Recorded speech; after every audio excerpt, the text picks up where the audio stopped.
अल्लाहुम्मा सल्लि अला सय्यदना व मौलाना मुहम्मदिन मअदनिल जूद वल करम व अलैहि व बारिक व सल्लिम सलातन व सलामन अलैका या रसूलल्लाह। कभी कभी इस तरह के जलसे देखने और पढ़ने को मिलते हैं। जलसा खूबसूरत तो चल ही रहा है, लेकिन और खूबसूरत उस वक्त हो जाएगा जब आप लोग आखिर तक यहाँ बैठे रहेंगे और मोबाइल वगैरह सब छोड़कर तवज्जो से गुफ्तगू समाअत करेंगे और एक बंदा बीच में या उसको उठ के ना जाए मगर शदीद ज़रूरत के तहत, तो जलसे की बरकतें समझ में आएंगी और गुफ्तगू का असर बहुत दिनों तक कायम रहेगा। अल्लाह तबारक व तआला इस जलसे को कबूल फरमाए और जितने लोग दूर दराज से चलकर यहाँ आए हैं, अल्लाह ताला सबों को सेहत और तंदुरुस्ती अता फरमाए, सबों की मुश्किलात आसान फरमाए। इस ज़िक्र खैर की मजलिस के सदक़े सबों की जायज़ और नेक हाजतों को अल्लाह ताला पूरी फरमाए। दीनी मजलिसों में आने का मकसद ही यही होता है कि अपने गुनाहों का दाग मिटाया जाए, नेकियों से अपने नामे आमाल को सजाया जाए और 2-4 घंटे तक एक रूहानी जन्नती महफिल का लुत्फ उठाया जाए। मैं अक्सर कहता हूँ, गुनाहों से भरे हुए इस माहौल में बंदा अपने घर में भी गुनाहों से नहीं बच पाता है। चौक चौराहे पे जाने के बाद न आंखें बच पाती हैं, न आदमी के कान गुनाहों से बच पाते हैं। ऐसे गुनाहों के माहौल में एक मजलिस यही है, पाकीज़ा मजलिस। जब तक आप यहाँ बैठे हैं आपकी आंखें गुनाहों से महफूज हैं। जब तक आप यहाँ बैठे हैं आपकी ज़बान अल्लाह का जिक्र कर रही होती है, सुभान अल्लाह अल्हम्दुलिल्लाह पढ़ते रहते हैं।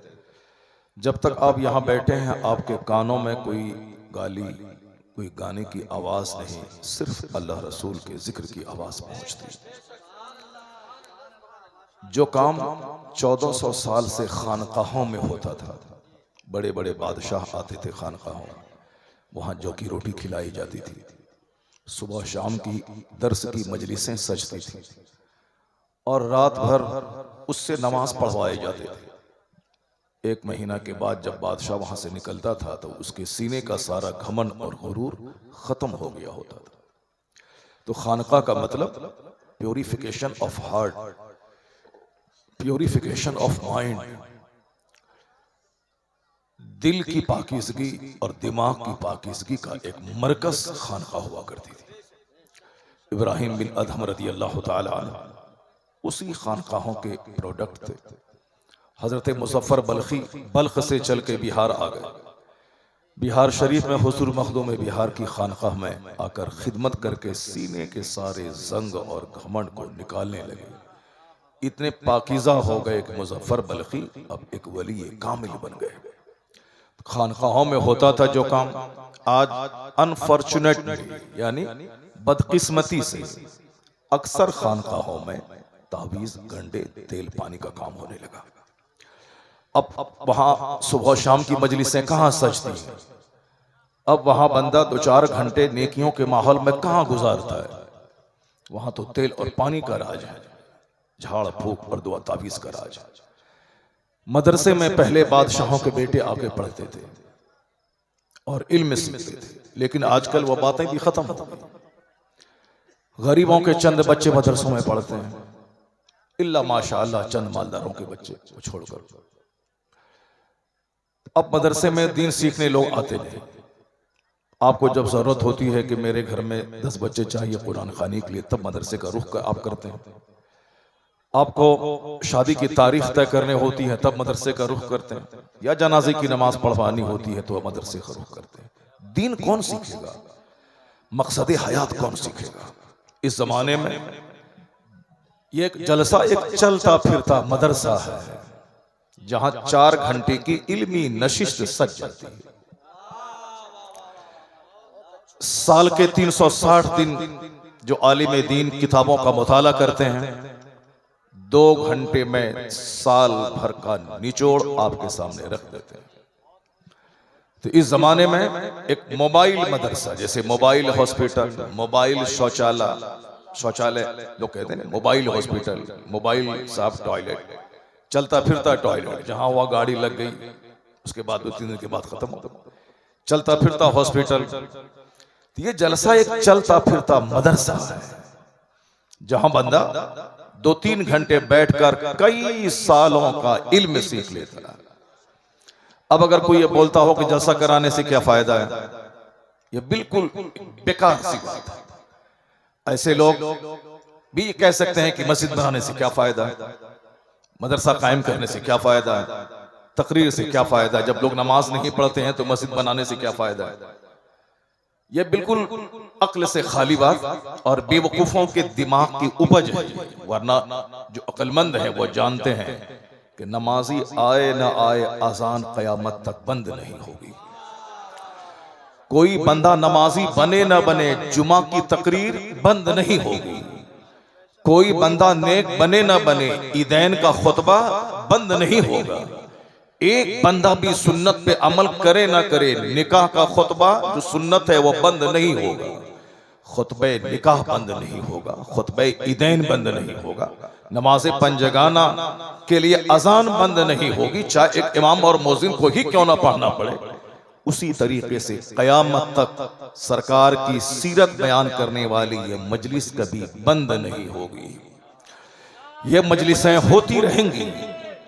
ये मजलिसों के इनेकाद का एक ही मकसद है कि एक इल्मी मजलिस सज जाए।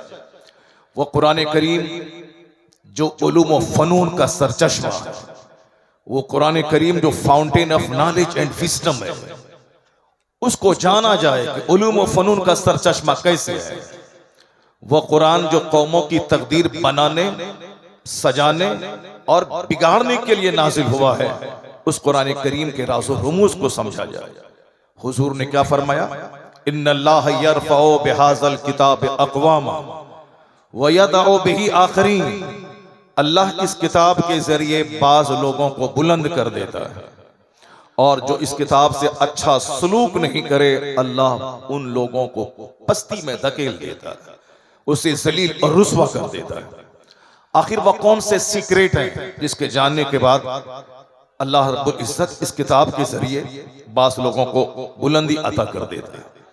अरब के बकरी चराने वाले लोग ईरान के हाकिम बन गए, अरब के खाना बदोश रूम के हाकिम बन गए।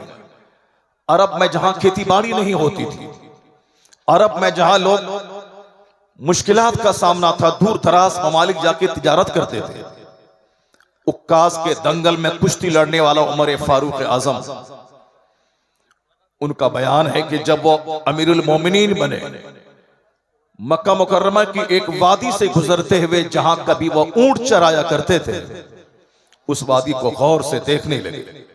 पीछे मुस्लिम आर्मी है और आर्मी का सरबराह खलीफतुल मुस्लिमीन उस वादी को गौर से देखे जा रहे हैं।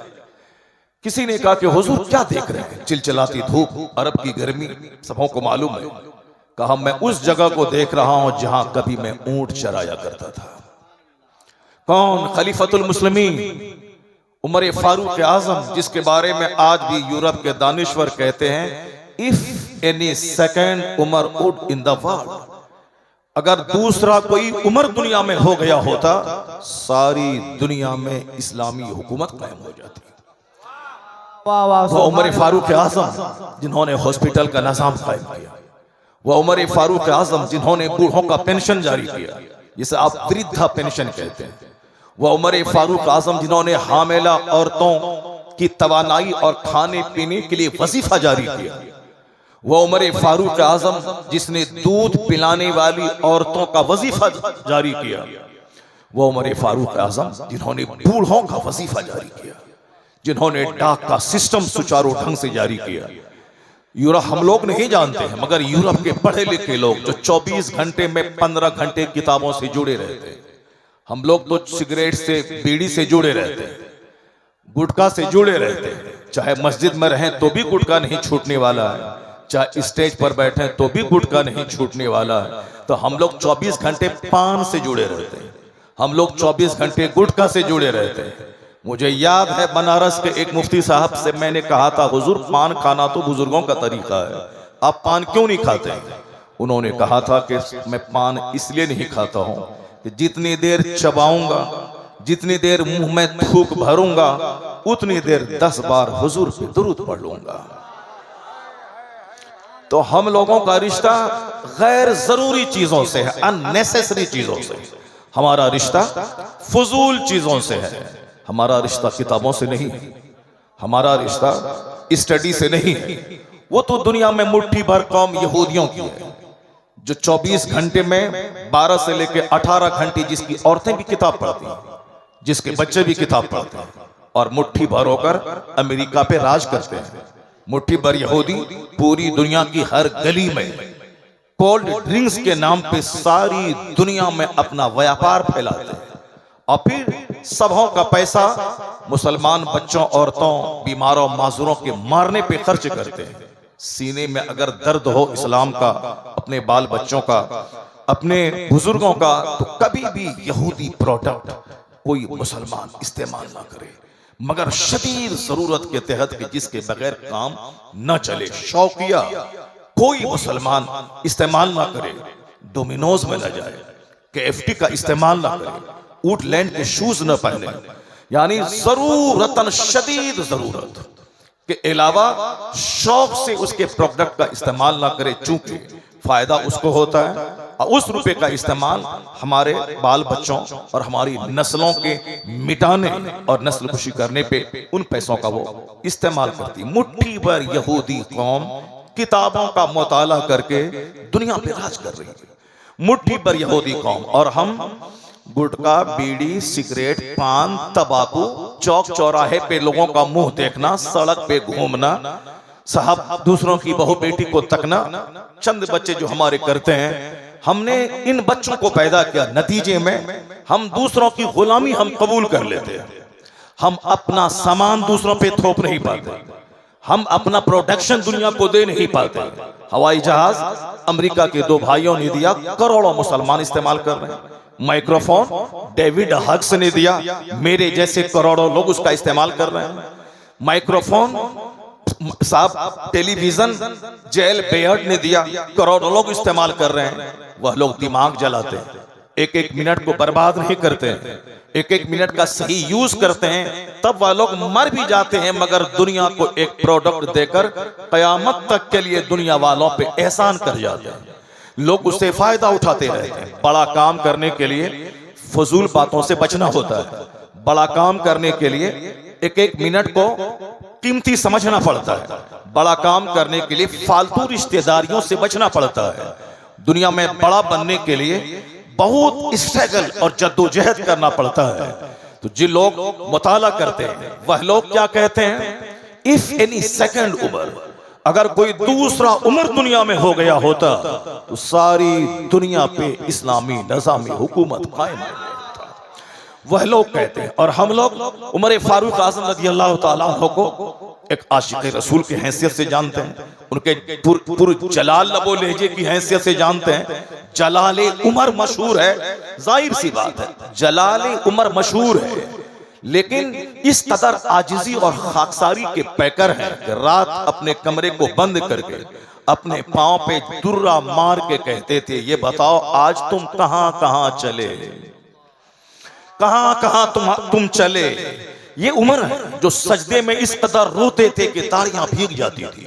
तो आदमी वो नहीं है जो इतना नॉर्मल हो के सब उस पर चढ़ बैठे, आदमी वो नहीं जो इतना हार्ड हो जो अपने बाल बच्चों और बीवी को प्यार ना दे सके। आदमी वही है जो नॉर्मल भी रहे, आजिजी का नमूना भी रहे और जरूरतन कहरो गज़ब का नमूना भी रहे। आदमी वही है जिसमें दोनों क्वालिटीज मौजूद हो।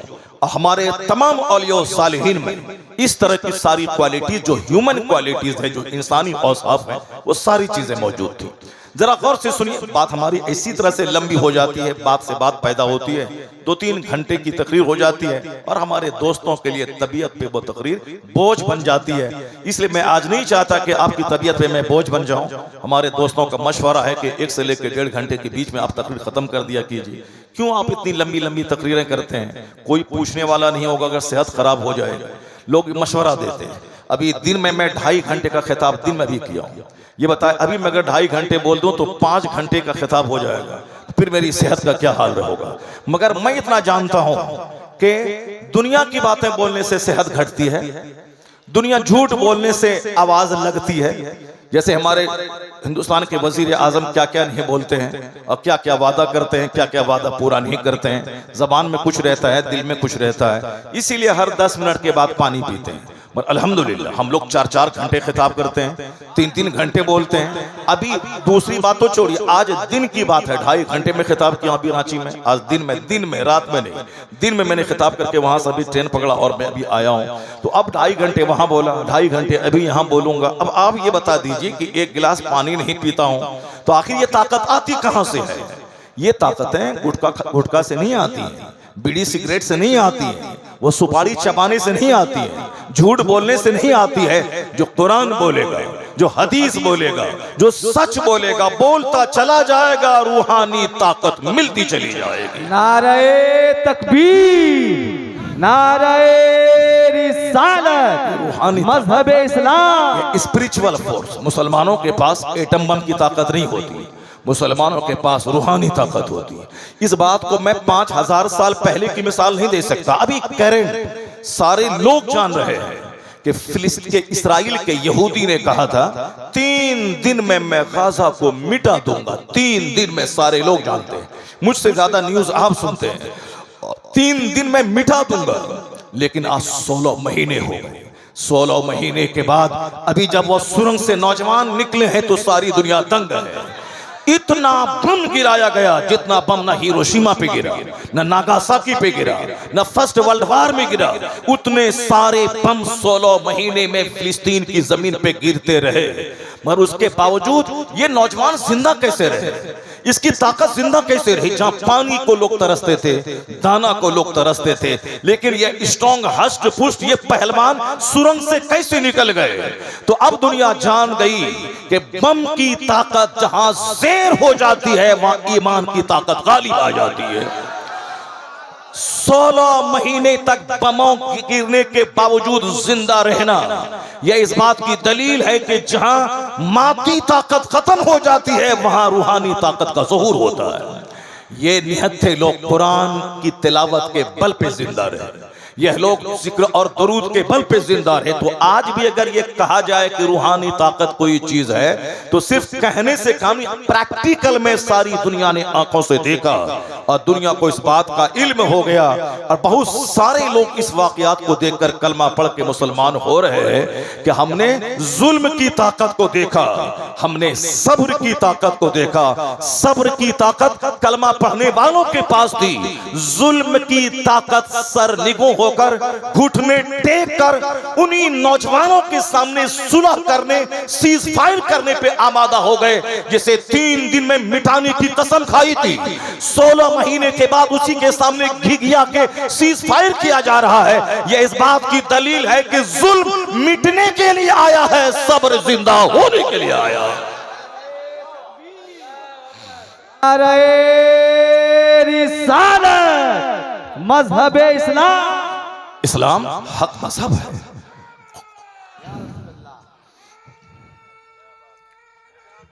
मेरा मजहब हक है, मेरा कुरान हक है, मेरे मुस्तफा हक है, मेरा दीन सच है। आज का जलसा आपको आवाज दे रहा है, कभी अपने मजहब के ताल्लुक से कभी आप इंफेरिटी कम्प्लेक्स के शिकार ना हो, एहसास कमतरी के शिकार ना हो, कभी भी नर्वस नहीं हो, कभी भी अपने मजहब के कानून को डिप्रेशन वाला कानून नहीं समझे। इस्लाम का कानून इतना जबरदस्त है जो इस मादी जमाने में सर चढ़ के बोल रहा है कि आज भी फिलिस्तीन के खंडरात पे अजान हो रही है, वहां जुमा की नमाज खंडरात और मलबे पे हो रही है। इसका मतलब है बम गिरा करके भी मुसलमानों के हौसलों को पस्त नहीं किया जा सका। बम गिरता रहा, मुस्तफा के गुलामों के हौसला बुलंद होता चला गया, बुलंद होता चला गया। कभी भी नर्वस ना हो, कभी भी सोशल मीडिया पे खबरें सुनने के बाद नर्वस ना हो। सोशल मीडिया पे खबरें देने वाले अक्सर वह लोग हैं जो मुसलमानों को नर्वस करना चाहते हैं, जो मुसलमानों की हौसला शिकनी करना चाहते हैं, जो मुसलमानों का मनोबल तोड़ना चाहते हैं, जो मुसलमानों को अंदर से खोखला करना चाहते हैं। नहीं होगा ऐसा, इसलिए कि जब आप कुरान से करीब रहेंगे कुरान ताकत देगा, जब आप आलिम से करीब रहेंगे तो उलमा की गुफ्तगू से ताकत मिलेगी, जब मदरसों से जुड़े रहेंगे मस्जिदों खानकाहों से तो ताकत मिलेगी। हम खोखले हो गए थे जब मस्जिदों से दूर थे, मदरसों से दूर थे, जलसों से दूर थे। अब फिलिस्तीन की जमीन आवाज दे रही है कि तुम करीब हो जाओ मस्जिदों से, करीब हो जाओ मदरसों से, करीब हो जाओ खानकाहों से, करीब हो जाओ अपने उलमा से। ये करीबी जहां कुर्बत बढ़ती जाएगी, रूहानी ताकत तेरे सीने में आती चली जाएगी।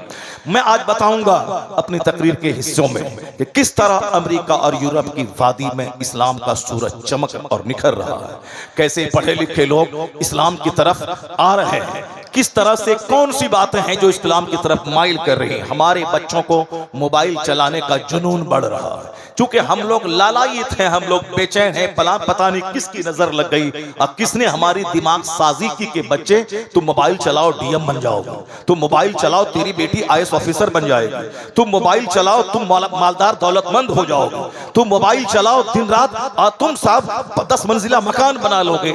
जबकि शहादत बिल्कुल इसके बरक्स है। मोबाइल चलाने वाले हमारे वो बच्चे जो आईएएस ऑफिसर बनने वाले थे वो साहब नामर्द बन गए, जो बच्चे प्रोफेसर बनने वाले थे मोबाइल चला चला के वह बेदीन हो गए, वह गैरों की गोद में जाके बैठ गए। हमारी बेटियां जो सलात की पाबंदी थी, इसी मोबाइल ने उसे कुफ्र के नरके में पहुंचा दिया। उसके बावजूद मेरी आंखें नहीं खुल रही हैं। जहां चाहे बस मोबाइल लिया, जरूरतन इस्तेमाल किया जाए, न कि उसी में डूब करके अपनी इस कीमती जिंदगी को तबाह बर्बाद कर दिया जाए। मगर जो लोग दुनिया पे राज कर रहे हैं, हवाई जहाज देकर, कंप्यूटर देकर, मोबाइल देकर, माइक्रोफोन देकर, हेनरी फोर्ड मोटर कार दुनिया में पहली बार बनाने वाला यह मोटर ही है। जो हमारे मशीन में यह मोटर ही है, हवाई जहाज में मोटर है, 4 व्हीलर में मोटर है, ट्रेन में मोटर है, फ्रिज में मोटर है, साहब हर चीज में मोटर है। हेनरी फोर्ड ने सबसे पहली बार दुनिया को मोटर का फॉर्मूला दिया। आज हेनरी फोर्ड यानी फोर्ड के नाम पे जो फोर्ड गाड़ियां हैं, बड़ी बड़ी कंपनीज के नाम है, वो हेनरी फोर्ड है जिन्होंने दिमाग जला जला कर, जिन्होंने सारी दुनिया से कट कर अपने आप को लाइब्रेरी में कैद करके, जिन्होंने तन्हाई में आसमान और जमीन पर रिसर्च करके एक जबरदस्त फॉर्मूला दिया। वो मर चुका बंदा, लेकिन आज दुनिया में करोड़ों गाड़ियां रोजाना सड़कों पे दौड़ रही हैं और करोड़ों मशीनें घर में काम कर रही हैं। किस कदर दिमाग जला के ऐसा फॉर्मूला दिया, वह मर गया। अरबों आदमी उसका इस्तेमाल करके फायदा हासिल कर रहे हैं। हम लोग जैसे मोबाइल चला रहे हैं, ऐसे मोबाइल नहीं आ गया। वो बंदा सारी दुनिया से कट गया, वो बंदा रिसर्च किया है, वो बंदा शोध किया है, वो बंदा चिंतन किया है, वो बंदा एक एक मिनट को प्रेशियस कीमती समझा है, तब दुनिया को एक अजूबा चीज उसने दिया है। यही मैं बताना चाहूंगा कि चिंतन का मजाज किसने दिया है, शोध का मजाज किसने दिया है, रिसर्च का मजाज किसने दिया है, पढ़ने लिखने का मजाज किसने दिया है। हमारे बाल बच्चे गौर से सुन ले कि जिस अमेरिका यूरोप की तरफ ललचाई निगाहों से आप देख रहे हैं, और सारी चीजें वहां से आ रही हैं। बेसिकली अगर सघन अध्ययन आप करेंगे तो आपको पता चलेगा कि यूरोप आज साइंस की वजह से जवान जरूर है, मगर उसको जवान बनाने का फार्मूला न हिंदुस्तान से मिला है, न चाइना जापान से मिला है, न साहब मलेशिया इंडोनेशिया से मिला है। खुद उनका एतराफ है ये सारा फार्मूला अरब की सरजमीन से वहां के लोगों को मिला है। मैं अपनी तकरीर में बताऊंगा कि कैसे मिला है, और अगर मैं बोलूंगा तो आप बोलेंगे मौलाना जोरे बयान से काम ले रहे हैं। अगर हमारे मौलाना बोलेंगे, कहेंगे इस्लाम की खादिम है इसलिए पढ़ा चढ़ाकर बातें कर रहे हैं। लेकिन नहीं, जो बात मैं कह चुका हूं इस बात को मैं नहीं, मैं उनकी बात को दोहरा रहा हूं एक किताब है तामीर इंसानियत, द मेकिंग ऑफ ह्यूमैनिटी। उस किताब में एक बहुत बड़े दानिश्वर है, वो दानिश्वर क्या कहते हैं जरा गौर से सुनिए।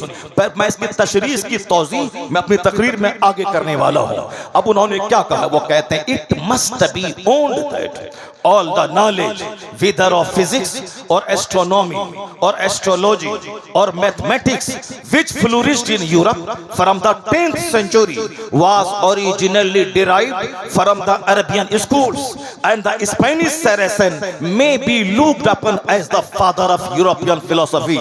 यह जॉन डेविनपोर्ट है, ये क्रिश्चियन है, 7 समंदर पार के दानिश्वर है, हिंदुस्तान के नहीं है। हिंदुस्तान के लोगों को टांग खींचने से फुर्सत कहा है, हिंदुस्तान के लोगों को सड़कों पे दंगा करने से फुर्सत कहा है। हिंदुस्तान में जब तक जहालत रहेगी उस वक्त तक शहर जलता रहेगा, उस वक्त तक दंगे होते रहेंगे। जिस दिन हिंदुस्तान डॉक्टरों का मुल्क बन जाए, जिस दिन हिंदुस्तान इंजीनियर्स का मुल्क हो जाए, उस दिन सड़कों पे बम नहीं फटेंगे, उस दिन झंडा नहीं नोचा जाएगा, उस दिन दंगा नहीं होगा। जिस दिन हिंदुस्तान डॉक्टरों, प्रोफेसर, साइंटिस्ट का मुल्क हो जाए, उस दिन सारे लोग अमन पसंद हो जाएंगे, सड़कों पे दंगा नहीं होगा, लोग अपने घरों में बम नहीं बल्कि किताब का मुताला करेंगे, अपने से दूसरों को फायदा पहुंचाएंगे। ये बताइए, हवाई जहाज दिया अमेरिका ने, माइक्रोफोन दिया यूरोप ने, फ्रीज दिया यूरोप ने, एसी दिया यूरोप ने, मोटर कार दिया यूरोप ने। क्या यूरोप की सड़कों पे दंगे होते हैं? क्या हम बम फोड़ा जाता है? क्या वहां बिरादरी के और कास्ट के नाम पे जंगे होती है? नहीं। 1000 लोग रेलवे स्टेशन पे हैं, कोई किसी से बात नहीं करता है, सब अपने अपने काम में लगा हुआ है। कोई साहब सिस्टम पे वर्क कर रहे हैं, कोई साहब की किताबों की स्टडी कर। 1000 लोग हिंदुस्तान में, 5 लोग चाहे हिंदू रहे या मुसलमान, 5 लोग जहां ऐसा लगता है जैसे कोई मछली मार्केट हो। हवाई जहाज पे हिंदुस्तानी सफर करते हैं, हवाई जहाज को मछली मार्केट बना देते हैं। हमारे मुल्क के लोग AC 2 टायर में सफर करते हैं, वहां भी जोर जोर से मोबाइल चलाते हैं और सारे मुसाफिरों को कष्ट पहुंचाते हैं। यह है हमारे मुल्क का आईना। यह और बात है कि हम हिंदुस्तानी हैं, हिंदुस्तान के जर्रे जर्रे से मुझको प्यार है। वह दूसरे लोग होंगे जो हिंदुस्तान को जलाना भी चाहते हैं और देशभक्त भी बनना चाहते हैं, और अमेरिका यूरोप से घूम के जब इंडिया आते हैं तो अमेरिका यूरोप की तारीफ के पुल बांध देते हैं और साहब वहां के मकानात की तारीफ करते हैं। मगर अल्हम्दुलिल्लाह हम वो हिंदुस्तानी है कि अमेरिका यूरोप से वापस आने के बाद मैं पाकिस्तान गया, वहां से वापस आने के बाद मैंने कहा हमारे मुल्क की गलियां पाकिस्तान से अच्छी हैं। मैं दुबई गया जो अमेरिका के कॉलोनी कहलाता है, मैं दुबई से वापस आने के बाद का नहीं, दुबई की फलकबोस इमारतों से बेहतर हिंदुस्तान की झोपड़ी है। मैं कहता, हमारे लोग कहते, हमारे उलमा कराम कहाँ नहीं है?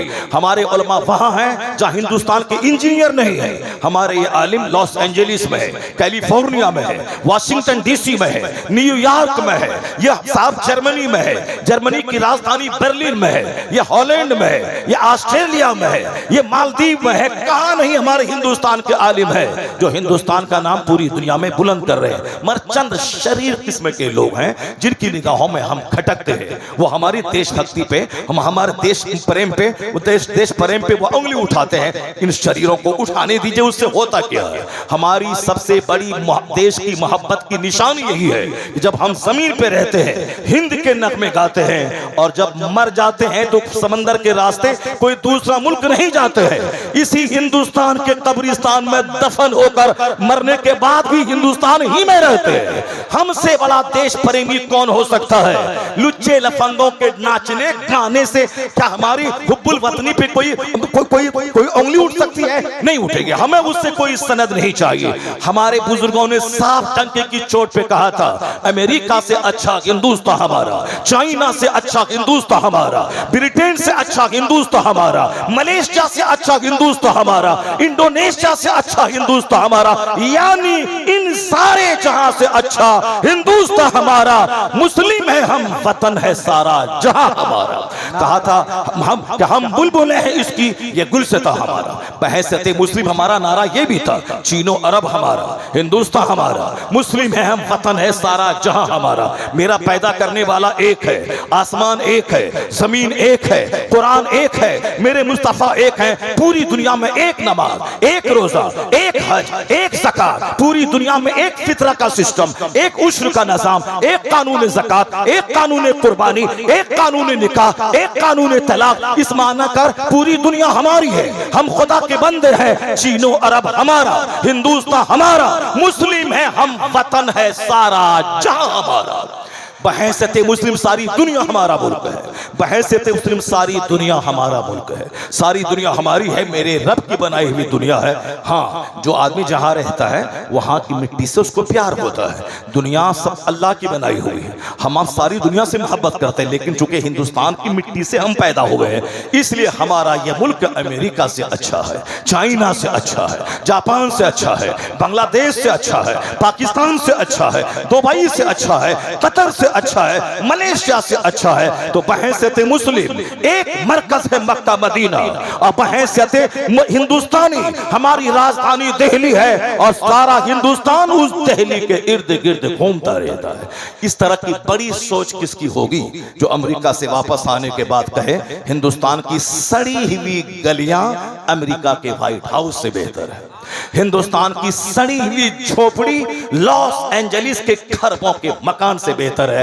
ये कोई नहीं बोलेगा, ये हिम्मत अगर किसी में है ये हमारे उलमा बोलेंगे, ये हमारे मदरसे के प्रोडक्ट बोलेंगे, और हम ही इस देश के सच्चे सेवक हैं। अंग्रेजों को भगाने में जो रोल उलमा का रहा है, इनके फतवे का रहा है, इनकी हिम्मतों का रहा है, किसी दूसरे का नहीं रहा। हजार लोग डिंग मारते रहे, मगर ये हजारों उलमा की लाशें जो दिल्ली की सड़कों के किनारे दरख्तों पे लटकी हुई थी, इन आलिमों का जुर्म क्या था?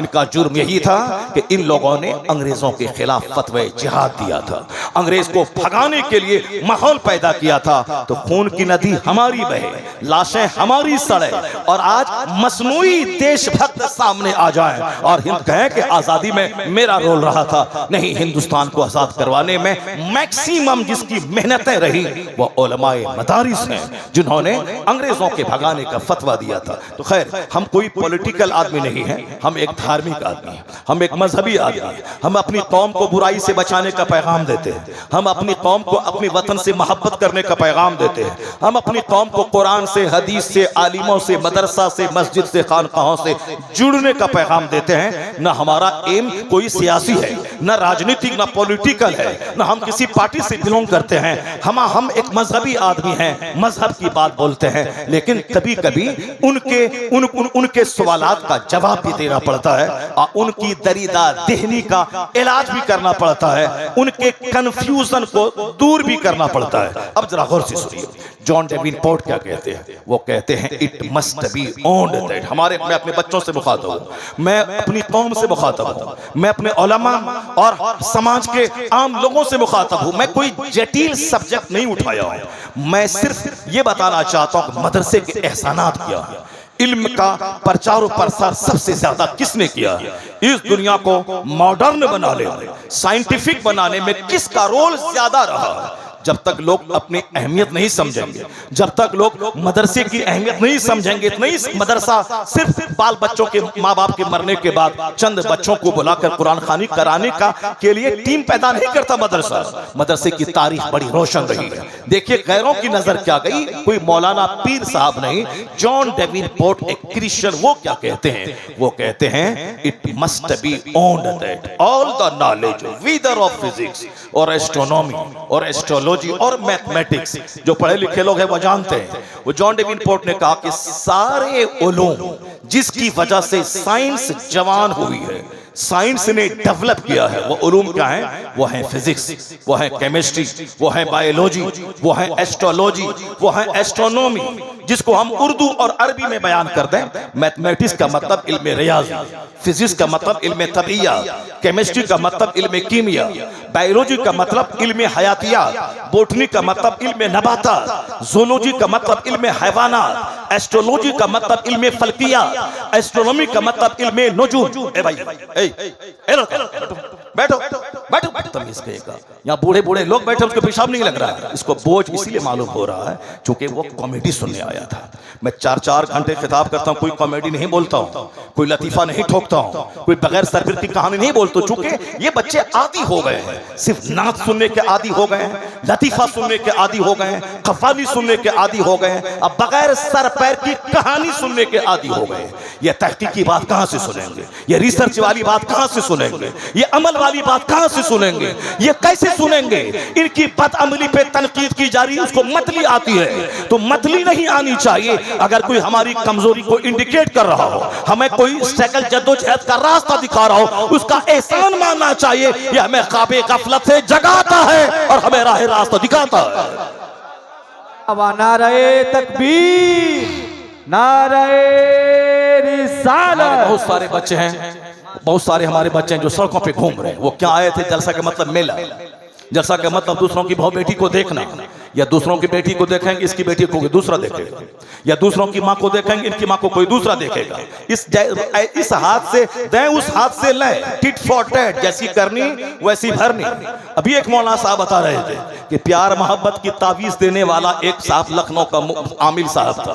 प्यार मोहब्बत की तावीज देता था दूसरों को, प्यार मोहब्बत की तावीज 10,000 रुपए, 11,000 रुपए, 12,000 रुपए। पता चला कि उसकी बीवी समाज के दूसरे लड़कों के साथ भाग गई, और जिनके साथ भागी वो तावीज उसी मौलवी से लिया था, उसी मौलवी से लिया था। किस तरह कैसे कैसे हालात दुनिया में हो गए। ये हमारे बच्चे जो बाहर घूम रहे हैं, आखिर क्यों जलसा में आए थे? क्यों मेला देखने के लिए आए थे? आज जलसा सुनने आए हैं तो उसको जलसे में रहना चाहिए, आलिमों की बात सुननी चाहिए। रोजाना तो कॉमेडी देखता है, रोजाना तो फालतू बातें सुनता रहता है, रोजाना तो खेल तमाशे देखता रहता है। कभी कभी मदरसा अहले सुन्नत जामिया नौमानिया में इस जलसा साल में एक बार होता है, कभी कभी 2-2 साल में जलसा होता है। ये जलसा इसीलिए होता है ताकि साल भर की कारकर्दगी मदरसे की आपको सुनाया जाए, आपको दिखाया जाए, और फिर आपको मदरसे से करीब करके बताया जाए कि मदरसा क्या कर रहा है। बच्चे हाफिज बन के फारिग होंगे और आप इसी बहाने 2 घंटा बैठकर कुरान सुन लेंगे, कुरान की बातें सुन लेंगे। तो साल भर बच्चों को पढ़ाया है और एक दिन जलसा करवा के बच्चों के बाप के पढ़ाने का इंतजाम किया गया है। ये अज़मत कुरान कॉन्फ्रेंस में आपके आने का मकसद यही है, एक दिन बैठकर अपना दीन सीखें, अपने दीन की बातों को जानें। जरा गौर से सुनिए जॉन डेवनपोर्ट क्या कहते हैं। वो कहते हैं ये सारे उलूम जिसकी वजह से साइंस जवान हुई है, अगला जुमला चौंका देने वाला। वो कहते हैं ये सारे उलूम अरबी मदारिस से लिए गए हैं। कौन? मैं नहीं बोलता, मेरा पीर साहब नहीं कहता। हमारे पीर साहब को लड़ने से फुर्सत कहाँ है? हमारे पीर साहब को लड़ने से फुर्सत कहाँ है? और हमारे मौलवी साहब लोगों को चंदा से फुर्सत कहाँ है? तो फिर वो कहाँ तक की बातें करेंगे? अब चंदा करना भी जरूरी है, क्योंकि चंदा के बगैर मदरसा चलेगा कैसे? मालदार लोगों ने तो साहब वो समझ लिया है कि मौलाना साहब चंदा भी करें, मकान भी बनाएं, पढ़ाई भी करें और अपनी तनख्वाह कुछ चंदा करके लें, बाकी हम सदर सेक्रेटरी बने रहें, ना मेरा हाथ मैला हो, ना पाँव मैला हो, मेरी सरदारी भी हाथ से न जाए।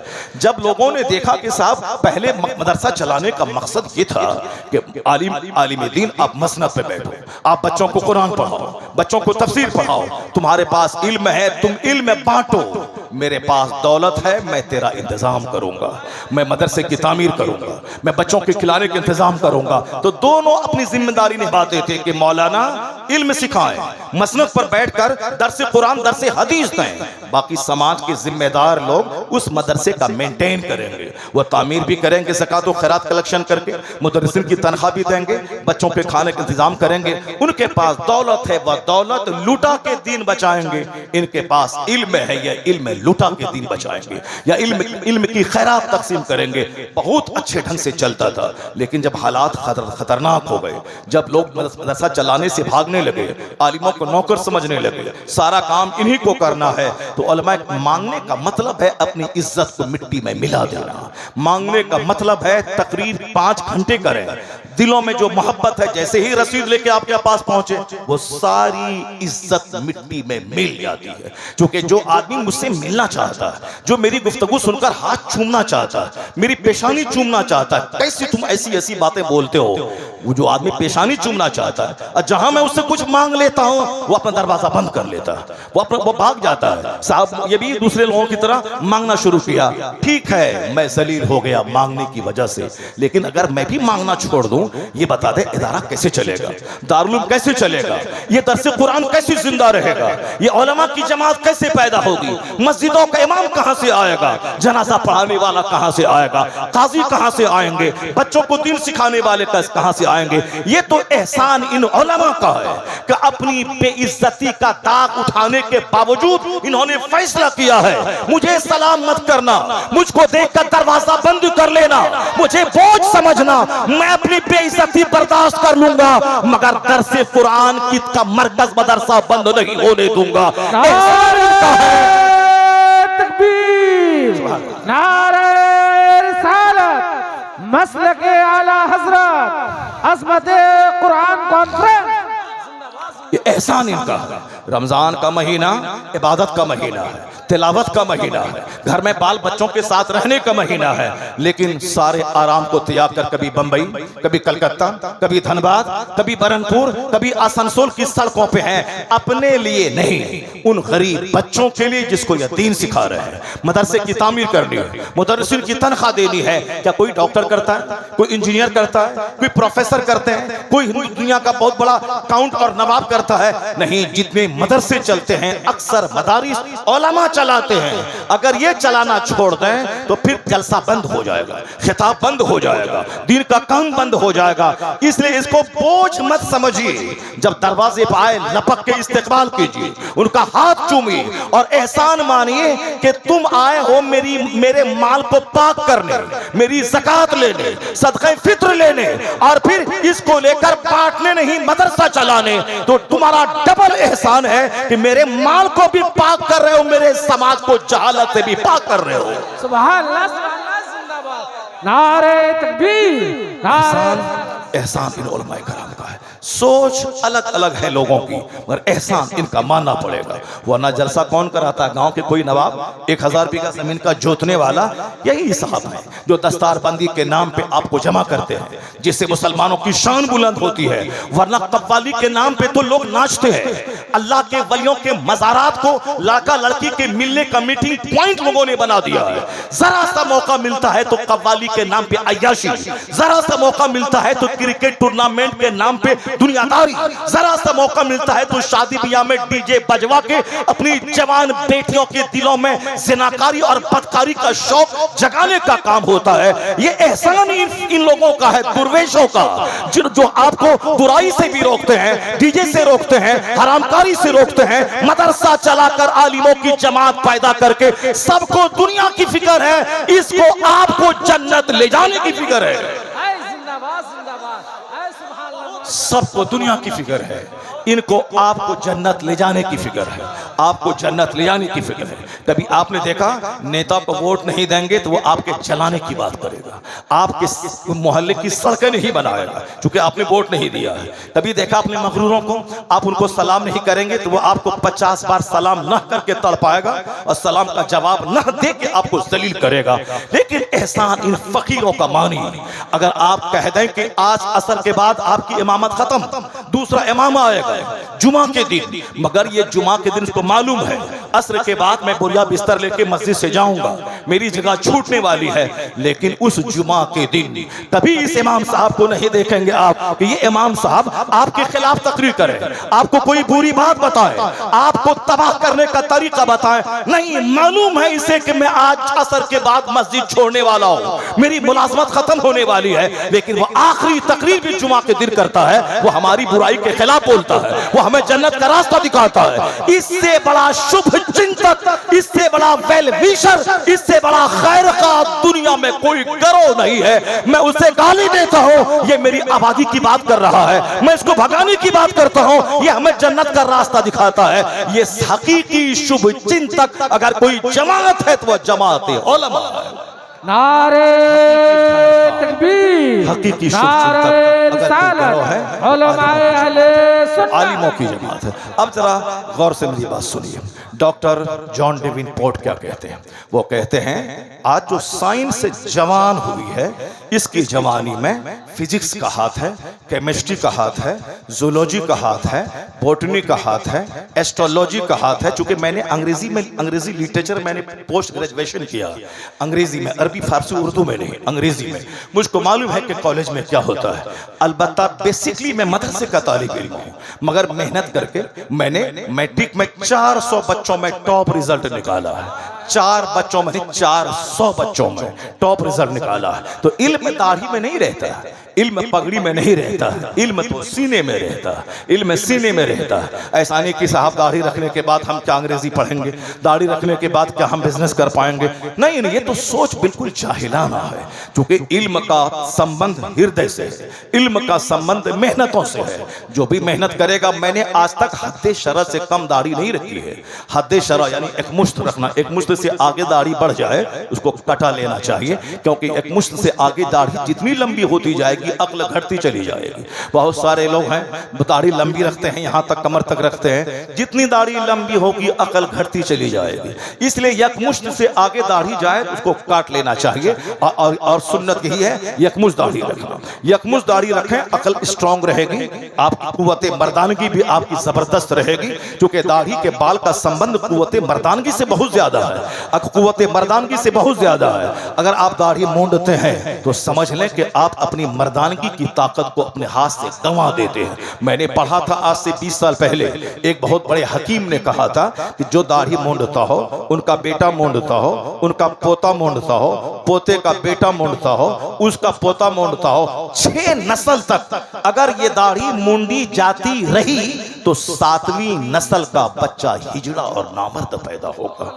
इसका बड़ा गहरा संबंध कुव्वत मर्दानगी से है। यहाँ तो 40 साल के बच्चे हमारे फेल हो जाते हैं और 80 साल का दाढ़ी रखने वाला आदमी साहब 2-4 बच्चे पैदा कर रहा है। क्यों?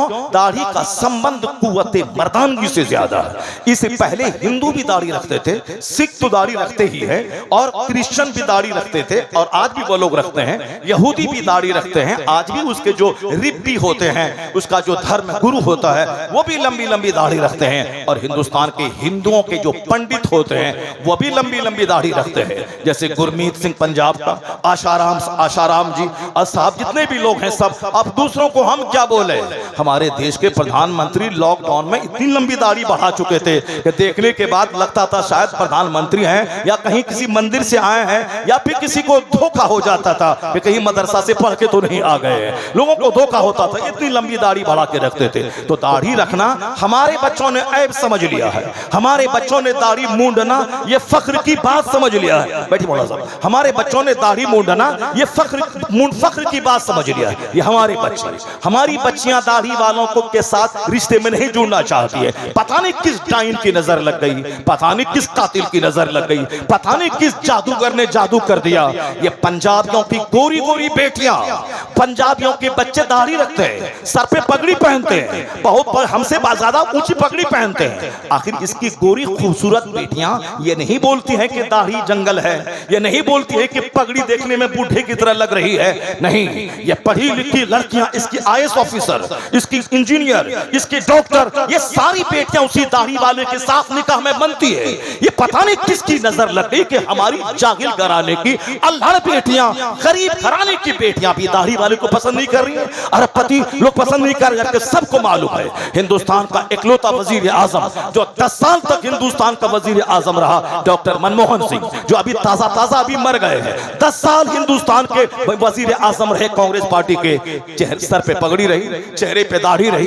डॉक्टर मनमोहन सिंह के अलावा ज्ञानी जैल सिंह जो हिंदुस्तान के बड़े ओहदे पर फाइज रहे, बूटा सिंह जो गृह मंत्री कभी रहे, और आज भी कर्नल विक्रम सिंह जो फौज का एक एक्स जनरल है, उसके चेहरे पे दाढ़ी है, सर पे पगड़ी है। मैं ये कहता हूं, एक कौम मुस्लिम के नौजवान बच्चे जब सिख पगड़ी दाढ़ी पहनकर ये कर्नल बन सकते हैं, प्राइम मिनिस्टर बन सकते हैं, या प्रेसिडेंट बन सकते हैं, या गृह मंत्री बन सकते हैं, और DM बन सकते हैं, तो तुम सुन्नते रसूल को मूंढ कर कौन सा बड़ा कारनामा अंजाम देना चाहते हो? अगर तुमने सुन्नतों के मुताबिक दाढ़ी रखी और इस्लाम के कानून के मुताबिक सर पे टोपी सजाई और तुमने मेहनतें की, इनके पास मेहनत मेहनत है, खुदा की रहमत नहीं है। उनके पास मेहनत है, बुजुर्गों की दुआ नहीं है। अगर तुमने मेहनत की उसकी तरह सुन्नत पे अमल किया तो तेरे पास मेहनत भी रहेगी, मुस्तफा की रहमत भी रहेगी, खुदा की अता भी रहेगी, बुजुर्गों का फैजान भी रहेगा। दूसरी कौमें तरक्की बाद में करेंगी और हर फील्ड में मुस्तफा का गुलाम आगे आगे रहेगा। नारे तकबीर, नारे रिसालत, मसलके आला हज़रत जिंदाबाद।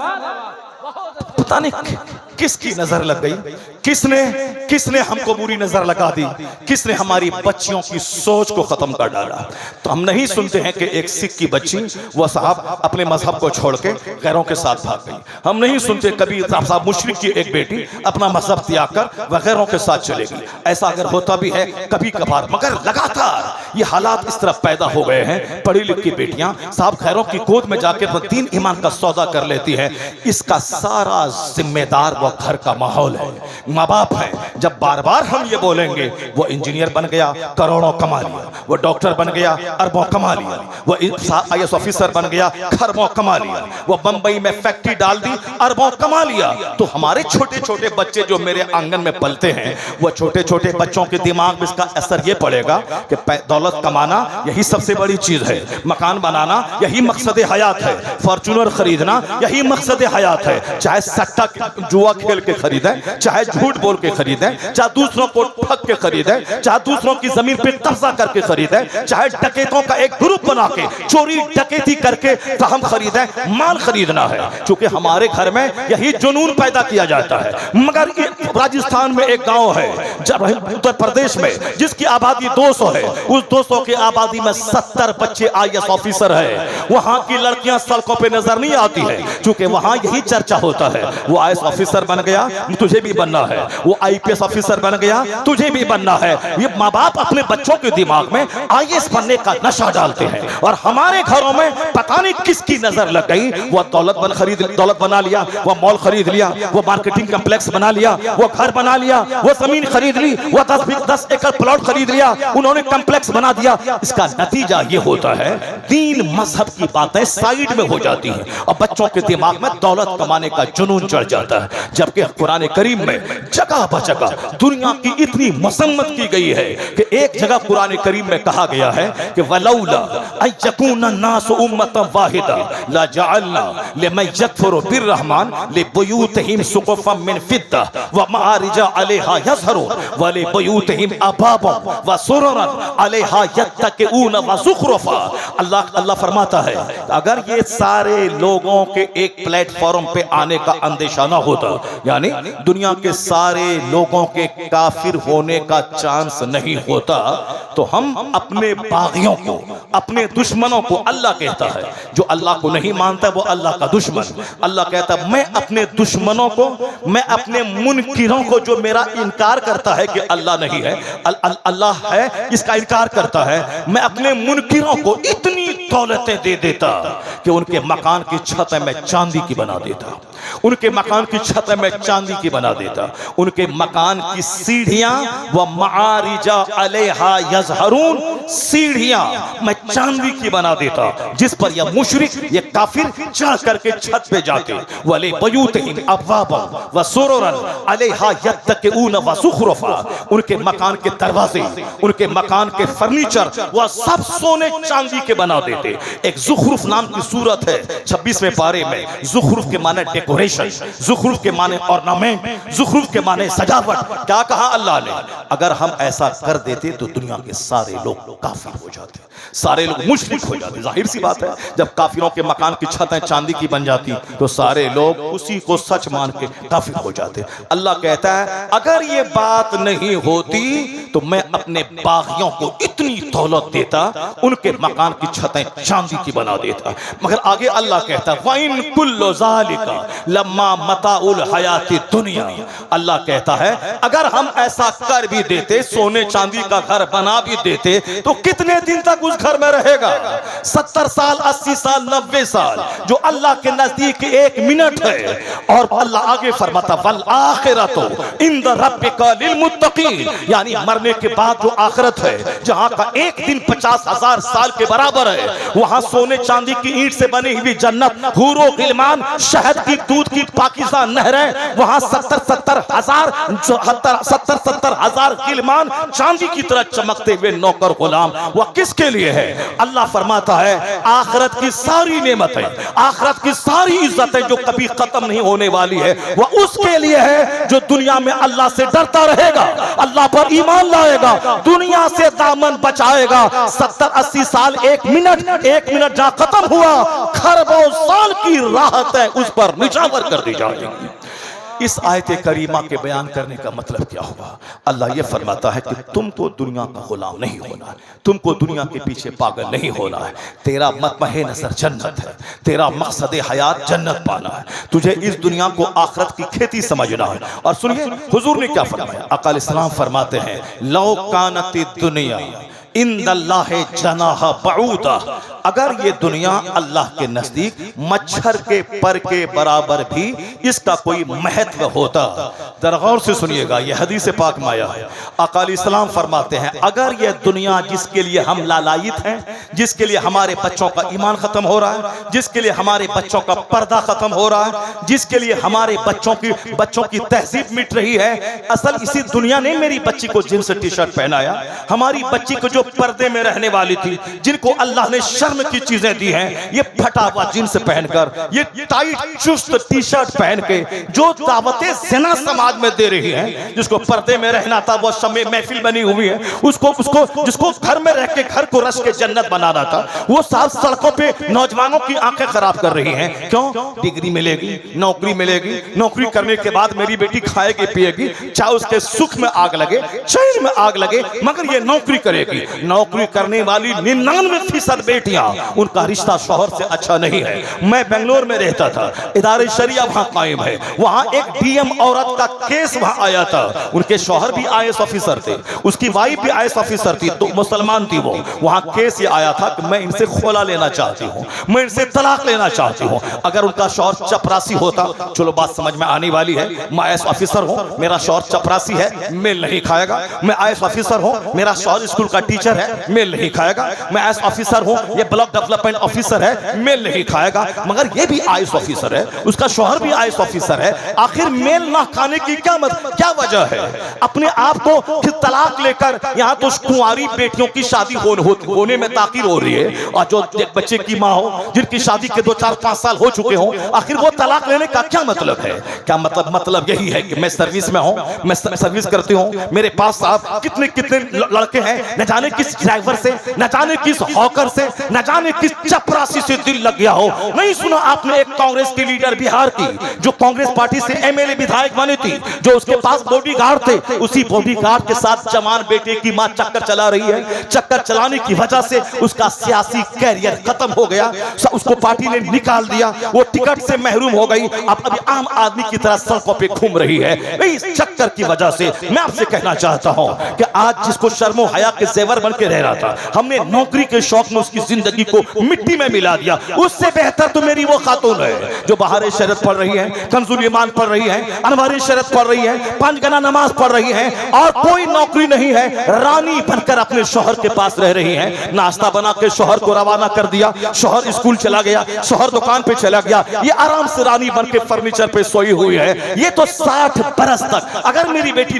टीचर बन गई तो 62 साल तक उसको स्कूल में रोजाना 5 घंटे पढ़ाना है, अपना दिमाग चलाना है। वह थकी मांदी जब घर में आएगी तो शौहर की खिदमत क्या कर पाएगी? महीने में जब 50,000 मिलेंगे तो वह बोलेगी मेरे बाप ने जमीन बेच के पढ़ाया है, मैं उसे पैसा दूंगी। शौहर बोलेगा तुम मेरी बीवी है, मुझको पैसा दो। ये जंगो जदाल के लिए आपने नौकरी दिलाया है, अपनी बेटी के सुख का कत्ल आपने किया है, वो बेटियां रानी बन के है, नमाज़ें पंजगाना पढ़ती हैं, शोहर की खिदमत करती हैं, घर में रानी बन के रहती है, शोहर मारे मारे फिरेगा, हल चलाएगा, दुकान में रहेगा, रोजी उसके जिम्मे है, रोटी उसके जिम्मे है, कपड़ा उसके जिम्मे है, महर की रकम उसके जिम्मे है, वो तो रानी बन के रहती है, सोई पड़ी रहती है, तिलावत इबादत करती है, और जब मरेंगी तो कनीज़े फातिमा बनकर जन्नतुल फिरदौस चली जाएगी। ये कौन सा काम तुमने करवा दिया कि स्कूल में रहे तो गैर मर्दों के साथ रहे, और साफ दफ्तर में है तो गैर मर्दों से हाथ मिलाए। बेटियां पढ़ेगी, बेटियां पढ़ने में बहुत तेज है, बेटा क्या करेगा? ये तो बेटा हमारी यादगार है, जो बेटा मेरी निशानी है, जो बेटा मेरे घर में रहेगा, जिससे नस्लें चलेंगी, तो ये बेटा गांजा पिएगा, ये बेटा चरस पिएगा, ये बेटा 5 घंटे मोबाइल चलाएगा, ये बेटा दूसरों की बहू बेटी का ताक झांक करके प्यार मोहब्बत की कहानी रचेगा। जिसको डीएम बनना था वह दिल फेंक आशिक बन रहा है, जिसको आईएएस ऑफिसर व साइंटिस्ट बनना था वो चरसी और गांजा पीने वाला बन रहा है। अपने बेटों के ताल्लुक से लापरवाही, क्योंकि बेटा डांट रहा है, और जब बिटिया दूसरों के घर में जाके आराम करेगी, इबादत करेगी, उसको पढ़ाने का जुनून चढ़ गया है ताकि उसकी जिंदगी में कड़वाहट आए, नौकरी करने के बाद शौहर से रिश्ता बिगड़ जाए, प्यार मोहब्बत के नाम पे उसकी जिंदगी तल्ख हो जाए। एक कौम मुस्लिम, अल्लाह ने कहा है तेरी औरतें घर में रहे, पर्दे में रहे, पर्दे में रहे, और तुम्हारे बच्चे वो आईएएस ऑफिसर बने, वो डीएम बने, साइंटिस्ट बने, आलिम बने, मुफस्सिर बने, मुहद्दिस बने। तुम्हारे बच्चे साइंटिस्ट बनेंगे, समंदर में 5 महीने रहेगा, खसफलाओं में 10 महीने रहेंगे, दुनिया वालों को अपनी तरफ से देगा। जिसे पढ़ाना था उसे गांजा खोर बना दिया, और जिसे नहीं पढ़ाना था पटावा जींस पहनकर उसको हमने पटा जींस पहना के दावतें ज़िना देने के लिए समाज में छोड़ दिया। नतीजे में घर में आग लगी है, घर में कोहराम बपा है, हर घर में इख्तिलाफ, हर घर में इंतशार, हर घर में आग। आवाज दी जा रही है इस्लाम की तरफ से, तुम अपने अपने बच्चों को पढ़ाओ, उसे बहादुर बनाओ, उसे मुजाहिद बनाओ, आईएएस ऑफिसर बनाओ, अपनी बेटियों को उसको इखलाक सिखाओ, दीन सिखाओ, उसे कनीज़े फातिमा बनाओ, तो घर में इख्तिलाफ की आग बुझेगी, तेरा घर रश के जन्नत बन जाएगा। घर में अमन उस वक्त कायम होगा जब हमारी बेटियां पर्दे में रहेंगी, जब हमारी बेटियां कायदे से रहेंगी। जरा गौर से सुनिए, बातें हमारी थोड़ी सी तवील हो गई, अब मैं अपने टॉपिक पे लौट के आता हूं, क्योंकि बहुत एक लंबी गुफ्तगू मुझको करनी है, क्योंकि आज बहुत शौक से आप सुन भी रहे हैं और बोलने को जी भी कर रहा है। वरना साहब जहाँ 2-4-10 लोग रहते हैं वहाँ बड़ी कीमती गुफ्तगू करने में थोड़ा अच्छा नहीं लगता, मगर यहाँ सारे लोग, सारा मजमा बिल्कुल जवान है। मैं एहसान मानता हूँ मौलाना साहब का, इन्होंने बर वक्त अच्छे वक्त में हम अच्छी गुफ्तगू के लिए हमको उन्होंने दावत दी। मैं कोशिश करूंगा कि आप मायूस नहीं हो। आज मायूसियत आपको परेशान कर रही है, आपका दिन फ्यूचर बड़ा उजला है, आपका मुस्तकबिल बड़ा रोशन है। आप पूरी दुनिया में जो मीडिया के हालात देख के नर्वस हो गए हैं, नर्वस नहीं, मैं बताऊंगा कि कोई दिन अमेरिका का नहीं गुजरता जिस दिन एक दानिश्वर कलमा पढ़ के मोमिन न होता, कोई दिन यूरोप का नहीं गुजरता जिस दिन वहां का पढ़ा लिखा साइंटिस्ट कलमा पढ़ के मोमिन न होता। ये हिंदुस्तान के 2-4 कम पढ़े लिखे लुच्चे लफंगे क्या जाने कि मुस्तफा कौन है, इस्लाम क्या है। ये तो बस 2 घंटी बजाना है, 2 रुपया कमाना है, उसके लिए मुसलमानों को गाली देना है, अंध भक्तों के बीच का हीरो बन जाना है, और फिर 2 रोटी कमाना है, खाना है। ये क्या जाने अमेरिका का वो पढ़ा लिखा आदमी जिसने तारीख को अपनी आंखों की पुतलियों में समेट लिया, वो डॉक्टर माइकल हार्ट, उसने मेरे पैगंबर के बारे में क्या कहा? वो कहते हैं he is the only man in history who was supremely successful on both levels, religious and secular. वो अमेरिका 7 समंदर पार जहां से हवाई जहाज का फॉर्मूला आ रहा है, वहां का दानिश्वर क्या कह रहा है? इस इंसानी तारीख का, मानव इतिहास का एकलौता आदमी है मोहम्मद अरबी, जो सियासत और मजहब दोनों सतह पे सबसे ज्यादा कामयाब तरीन शख्स हुआ है। पूरी दुनिया का सफलतम पुरुष। ये गिरी साहब रामगिरी क्या जाने, ये अति नरसिंहानंद क्या जाने, ये नुपुर शर्मा क्या जाने, ये तिवारी क्या जाने, ये 2-4 लोग हैं जो रोटी खाने के लिए वो इस्लाम के पैगंबर को गाली देते हैं। मगर इसी हिंदुस्तान का एक हिंदू बहुत बड़ा पढ़ा लिखा आदमी, उसने क्या कहा? उस हिंदू ने उसने कहा the personality of Muhammad it is most difficult to get into the whole truth of it, only a glimpse of it I can catch. एक गैर मुस्लिम हिंदू ब्राह्मण वो कहता है इस्लाम के पैगंबर की अजमत की तह में उतरना बहुत मुश्किल है। मैं एक चैप्टर उनका पढ़ता हूं, उनकी क्वालिटीज का दूसरा चैप्टर सामने आ जाता है। वो कहते हैं इस पृथ्वी का हीरो यानी अब करी इंसान लाजवाब हस्ती कोई है तो मोहम्मद अरबी की जाते गिरामी है।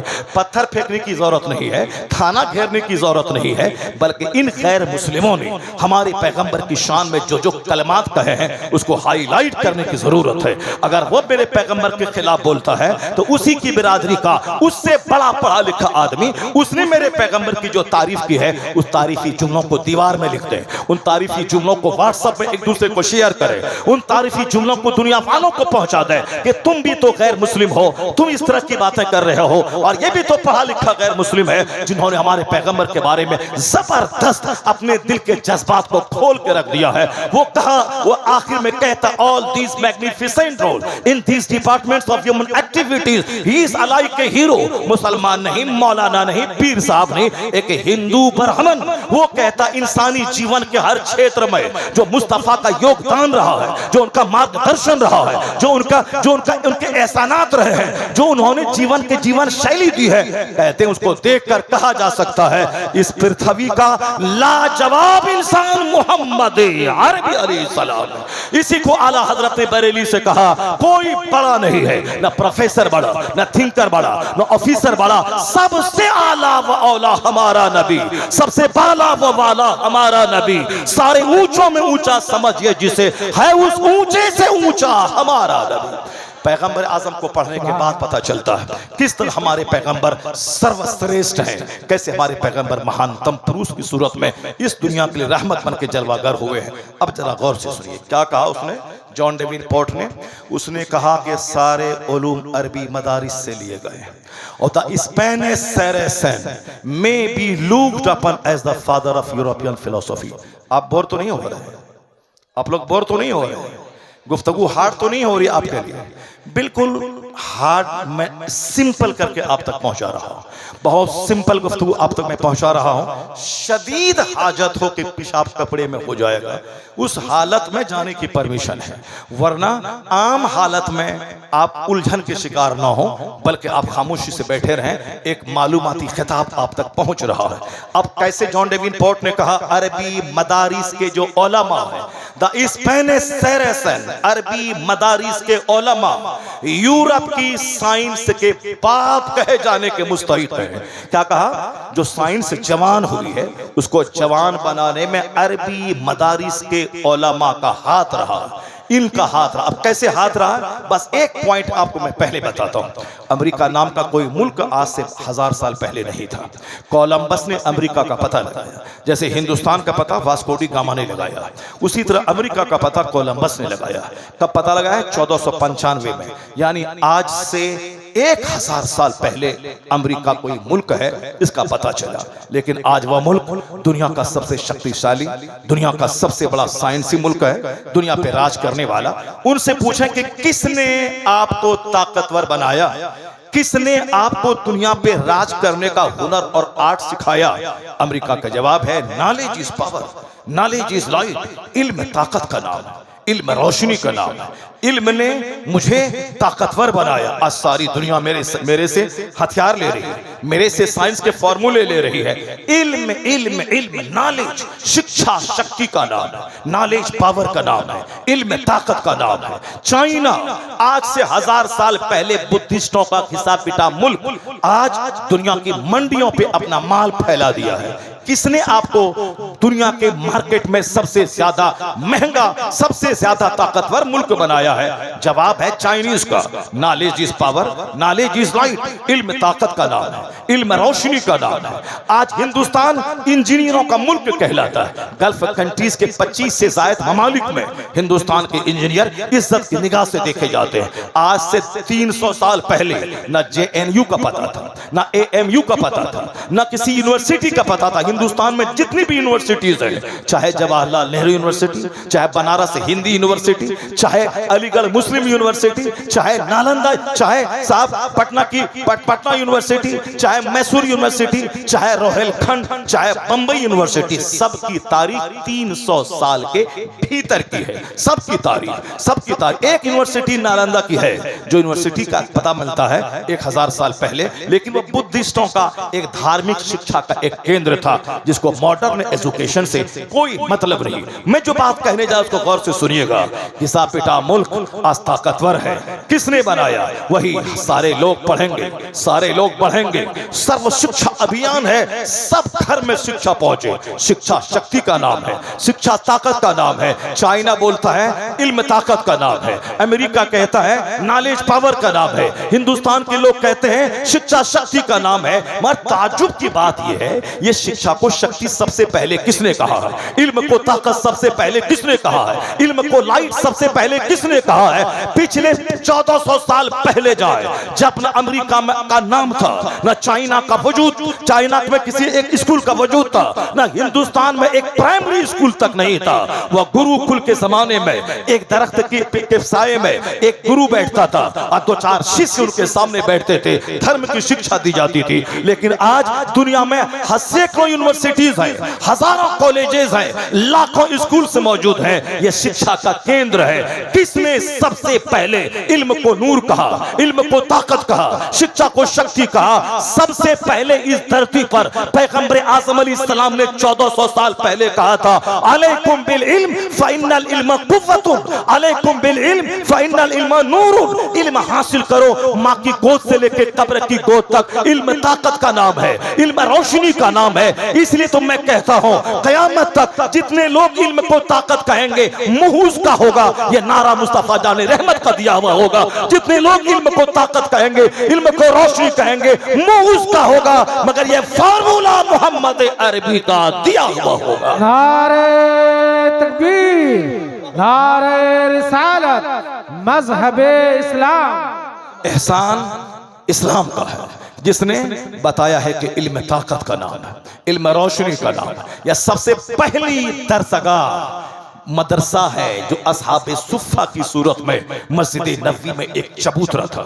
उसी चबूतरे से आवाज आई, इल्म हासिल करो, acquire knowledge from the cradle to the grave. माँ की गोद से लेकर कब्र की गोद तक इल्म हासिल करो। इल्म ताकतवर बना देगा, इल्म सम्मान दिलाएगा, इल्म बेहतरीन तेरा साथी है, इल्म हथियार है, इल्म सलाहुल मोमिन है, इल्म खलीलुल मोमिन है, इल्म मोमिन की बेहतरीन कंपनी, इल्म मोमिन का बेहतरीन साथी। ताज्जुब की बात है कि नॉलेज पे जिस पैगंबर ने इतना जोर दिया है, उसके कलमा पढ़ने वालों में जहालत का रेशो ये रहे कि सिर्फ 10% लोग पढ़ रहे हो, 90% हायर एजुकेशन से महरूम है, सिर्फ 3% लोग मदरसे में पढ़ रहे हो, बाकी इसका 40% बच्चे स्कूल में पढ़ रहे हो, बाकी जो परसेंटेज है वह सब गुल्ली डंडा लेके सड़कों पे खेल रहे हो। सबसे ज्यादा आज की तारीख में जो इल्म का एवरेज है वह मुस्लिम कौम में कम है, जिसके पैगंबर ने इल्म को ताकत कहा, इल्म को नूर कहा, इल्म को रोशनी की संज्ञा दी। उस पैगंबर के हर घर में हर गुलाम को पढ़ा लिखा होना चाहिए। उन पैगंबर की कलमा पढ़ने वाली हर औरतों को दीनी तालीम से आरास्ता होना चाहिए। इल्म ही है जो सीने को पुख्ता करता है, इल्म ही है जो नर्वसनेस को दूर करता है, इल्म ही है जो जुल्म के खिलाफ लड़ने के लिए ज़बान अता करता है, इल्म ही है जो हौसला शिकनी के माहौल में हौसला जवान रखने का पैगाम देता है, इल्म ही है जो अत्याचार के खिलाफ, जो जुल्म के खिलाफ, जो इनजस्टिस के खिलाफ बोलने के लिए ज़बान देता है। आज हम नर्वस हो गए, आज हम कमजोर हो गए क्योंकि हम इल्म से महरूम है। आज फिर ये मदरसा आवाज देता है कि घर घर मुसलमानों की लाइब्रेरी में तब्दील हो जाए। हर मुसलमान बच्चा जमीन खरीदना बंद कर दे, प्लॉट खरीदना बंद कर दे, वो साहब मकान बनाना बंद कर दे। पहले अपने बच्चों को पढ़ाए, मजहब की भी तालीम दे और दुनियावी भी तालीम दे, ताकि मदरसा भी आबाद रहे और दुनियावी दरसगाहें भी आबाद रहे, ताकि मदरसा में पढ़े तो मरने के बाद जन्नत मिले, और फिजिक्स केमिस्ट्री पढ़े तो दुनिया में दूसरों के सामने हाथ फैला के गरीबी और भीख नहीं मांगे, बल्कि यहाँ भी खुशहाल रहे और दीन सीखे, ताकि मरने के बाद मुस्तफा की जन्नत चले जाए। यही पैगाम कुरान देता है, रब्बना आतीना फिद दुनिया हसना व फिल आखिरति हसना व क़िना अज़ाबन्नार। इलाही मुझे दुनिया में भी भलाई अता कर, मरने के बाद भी भलाई अता कर। ये दुआ कौन सिखलाता है? अल्लाह सिखा रहा है अपने बंदों को कि मेरे बंदे मुझसे यूं दुआ करना, मुझे दुनिया भी दे दिया जाए, यहाँ भी भलाई दिया जाए, मरने के बाद भी अच्छाई भलाई यानी जन्नत की सूरत में मुझको दिया जाए। तो जिसको सिर्फ दुनिया चाहिए वो तो 18 घंटे पढ़ रहे हैं, जिसको सिर्फ दुनिया चाहिए वो तो 14 घंटे पढ़ रहे हैं, लेकिन जिसको दुनिया भी चाहिए और जन्नत भी चाहिए उसको तो उसके मुकाबले में ज्यादा मेहनत करनी पड़ेगी, उसको तो उसके मुकाबले में ज्यादा स्ट्रगल करना पड़ेगा, उसको तो उसके मुकाबले में ज्यादा लगनशीलता से काम करना पड़ेगा। चूंकि डॉक्टर बनने के लिए 12 घंटे 14 घंटे लोग पढ़ रहे हैं, इंजीनियर बनने के लिए 8 से लेकर 10 घंटे लोग पढ़ रहे हैं, आईएएस ऑफिसर बनने के लिए 15 से लेकर 18 घंटे पढ़ रहे हैं। तो जब दुनिया के चंद सिक्के कमाने के लिए 16 घंटे की मेहनतें हैं, तो जिनको दुनिया में भी कामयाब होना और मरने के बाद जन्नत जाना है, ऐसा नहीं कि जन्नत कोई काल्पनिक बात है, तसव्वुराती बात है। फातिहा दिला के जन्नत मिल जाए, लोहबान जला के जन्नत मिल जाए, चादर चढ़ा के जन्नत मिल जाए, ऐसा नहीं होता है। सरकार गौसे आजम 40 साल तक इशा की वजू से फजर की नमाज पढ़े हैं और हम लोहबान में जन्नत ढूंढ रहे हैं, हम अगरबत्ती में जन्नत ढूंढ रहे हैं, हम साहब बताशे में जन्नत ढूंढ रहे हैं, हम शक्करपाला में जन्नत ढूंढ रहे हैं, हम साहब मजार पे हाजिरी में जन्नत ढूंढ रहे हैं। जन्नत इतनी आसान चीज नहीं है कि गुलाब का फूल लेके जाएं, मजार पे चढ़ाएं, वहां से 2 एकड़ जमीन की मुराद भी मांग लें और मरने के बाद जन्नत भी चले जाएं, लोहबान जलाएं, अगरबत्ती जलाएं और साहब जन्नत भी मिल जाए और दुनिया में 1 करोड़ का बंगला भी मिल जाए। ये जो अजमेर मोहल्ला में करोड़ों की हाजिरी हो रही है, मेरे ख्याल से वो सारी हाजिरी, अक्सर लोगों की हाजिरी वो माल और औलाद और साहब दुकान मकान के लिए हो रही है। जो अब जाते, मैं अजमेर तो गया हूँ, मैं बरेली तो गया हूँ, यानी बरेली गए मकान दुकान बैठा के लिए, तो फिर जन्नत भी मिल जाए मुफ्त में और दुनिया में सब कुछ मिल जाए मुफ्त में नहीं होता है। आम का पेड़ लगा के अजमेर चले जाओ कि बाबा इसमें सेब लगा दीजिए, बाबा वहां से भागा देंगे कब्र से उठ करके कि आम का पेड़ लगने के बाद यहां से सेब की दुआ मांगने आया, तो क्या दुनिया का निजाम को तू बदलना चाहता है? नहीं होगा ऐसा। जैसा दरख्त वैसा फल, जैसी जमीन वैसी फसल। अब गेहूं के खेत से गेहूं निकलेगा, आम के पेड़ से आम पलेगा। तो अफसाने के अजमेर गए, वहां मांगा, दुनिया भी मिल गई, बेटा डीएम बन गया, नहीं होगा ऐसा। दुनिया का सारा काम सिस्टम से चलता है। होगा कब? ये होगा जब हमारा बच्चा मैट्रिक में 95% नंबर लाए, हमारा बच्चा इंटरमीडिएट में 98% नंबर लाए, हमारा बच्चा ग्रेजुएशन में 99% नंबर लाए। यानी पहले 8 घंटे पढ़े, फिर बढ़ा के 10 घंटे कर दे, फिर बढ़ा के 12 घंटे कर दे, फिर बढ़ा के 16 घंटे कर दे। अब उसके बाद ये चला जाए अजमेर मोहल्ला।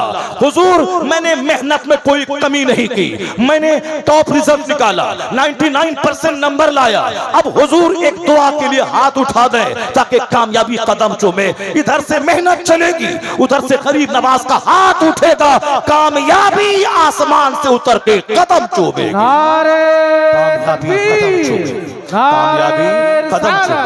कामयाबी कदम चूमेगी। ये दुनिया के हर फील्ड में ही सिस्टम है। जब खेत गए बगैर रोजी नहीं मिलती, जब दुकान गए बगैर पैसा मेरे घर में चल के नहीं आता, जब बगैर स्कूल गए डिग्री नहीं मिलती, नौकरी नहीं मिलती। जब दुनिया में रोजी देने वाला अल्लाह है, मगर हम 8 घंटे खेत में पानी पटाते हैं, हम 12 घंटे दुकान में रहते हैं। रोजी देने वाला अल्लाह है तो दुकान क्यों जाता है, खेती क्यों करता है, फिर ये साहब ग्रेजुएशन तक डिग्री क्यों हासिल करता है, कंपटीशन फेस क्यों करता है, जब रोजी देने वाला अल्लाह है। मगर आप कहते हैं कि नहीं साहब रोजी देने वाला अल्लाह है, मगर मुझको मेहनत करनी पड़ेगी, मुझको दुकान जाना होगा, तब अल्लाह रोजी देगा। अल्लाह ने कहा जमीन में फैल जाओ। तो मैं रोजी के लिए, जो रोजी सबको मिलनी ही मिलनी है, उसके लिए खेत में, खलियान में, दुकान में, नौकरी, वतन से बेवतन होके गए हम पंजाब दिल्ली में, हिंदुस्तान छोड़ के सऊदी अरब गए, दुनिया के सिक्के के लिए। दुकान जाना है रोजी नहीं मिलेगी, खेत जाना है रोजी नहीं मिलेगी। तो बस यही समझ ले कि रोजी देने वाला अल्लाह है, मगर खेत जाना होगा, ऑफिस जाना होगा, स्कूल जाना होगा, कल्याण में काम करना होगा। तो बगैर खेत गए रोजी नहीं मिलती है, तो बगैर मस्जिद गए भी जन्नत नहीं मिलती है, बगैर नमाज के जन्नत नहीं मिलती है, बगैर रोजे के जन्नत नहीं मिलती है, बगैर हज और ज़कात के जन्नत नहीं मिलती है। रोजी देने वाला अल्लाह है, मगर मेहनत करने के लिए खेत जाना होगा, बख्श जन्नत के लिए मस्जिद जाना होगा, ज़कात नारे तकबीर, नारे रिसालत, मसलके आला हजरत, मदरसा अहले सुन्नत जामिया नुमानिया चरकपत्तर। बोला सुभान अल्लाह, सुभान अल्लाह। अल्हम्दुलिल्लाह। तो फिर है, मैं उसको निकालता हूँ अभी, मगर थोड़ी सी तकरीर हो जाए और सुन जाए, उसके बाद फिर मैं वो चिट्ठी निकालता हूँ। दरूद पाक पढ़ें, अल्लाहुम्मा सल्ली अला सय्यदना व मौलाना मुहम्मद मअदनिल जूद वल करम व आलिहि बारिक व सल्लिम सलातन व सलामन अलैका या रसूल अल्लाह। अब आप मेरी तकरीर सुन रहे हैं, आप 1 घंटे से जायद हो गए।